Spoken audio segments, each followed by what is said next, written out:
You okay? Yeah, I'm just talking to Connie. Oh, okay. Yeah, she finally came by to check on me. Oh, okay. Well, let me know when she leaves. All right, I got you. You know what? As a matter of fact, you hurry home. I have something waiting for you. Oh, really? Yeah. I'm going to stop by the store and then I'll be right there. Don't threaten me with a good time. Hi. I love you. I love you too. All right, I'll see you in a little bit. Okay. So during my spaces last week, it was brought up that Leslie was the person that called Zach when he was in his office at Rise Ventures talking with Connie towards the end of episode 19. Now, I mean, for me, I'm just sitting there like, no, that was Fatima. But then after going back and listening to it a couple of times, I'm like, I could see that. People are saying, Jeremy, it's 2025. People use all sorts of different devices to imitate people. And I'm like, you're right. I mean, look at all these different scams that are going on where people, like these quote unquote telemarketers can like steal your voice if you say just like yes or no and things like that, and then like steal your identity and run up your credit cards and open stuff in your name. It's just ridiculous what's going on nowadays. So given that not only is her husband FBI and Leslie seems capable herself, for her to somehow use some sort of app or whatnot to mimic Fatima's voice is not that out there. I think it makes sense because after going back and rewatching the scene, not just of the phone call, but to Zach getting home and, going up the stairs and whatnot, and I'm thinking about Fatima.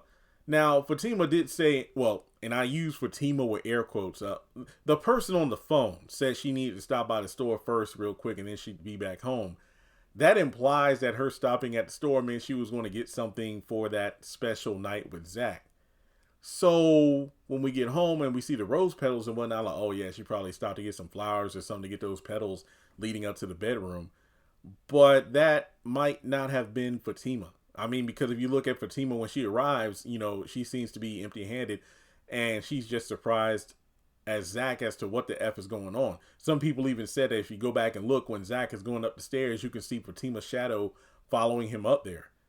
And when it boils down to it, I truly think that Leslie with the AI voice makes sense because the note said like, take off your clothes, don't say anything, come upstairs, I'm waiting. It doesn't make sense for Leslie to already have been there and Fatima arrange all this stuff. So Leslie orchestrated this entire thing. Why she do it? I don't know. It never was answered. I mean, like I said before, the Malachi and Leslie bits honestly were not needed in these two episodes because there was already so much going on that didn't need to involve them. But I think when it comes down to the phone call, yeah, because Twilight Zone, will the real Martian please stand up? When the phone call to the diner came through and said that the bridge was safe to cross, it makes you wonder, first of all, why would the diner get that kind of phone call? And number two, we found out it was the Martian, not the state that actually made, the county that made that call, and everybody ended up dead. So Leslie making this phone call does seem like a setup. And very good theory. I didn't come up with it, but yeah, I agree. You got me. You convinced me that Leslie probably used some sort of software or app to make Zach think that it was Fatima on the phone to, trick him. So with that being said, like and subscribe, and I'll catch you all in the next video.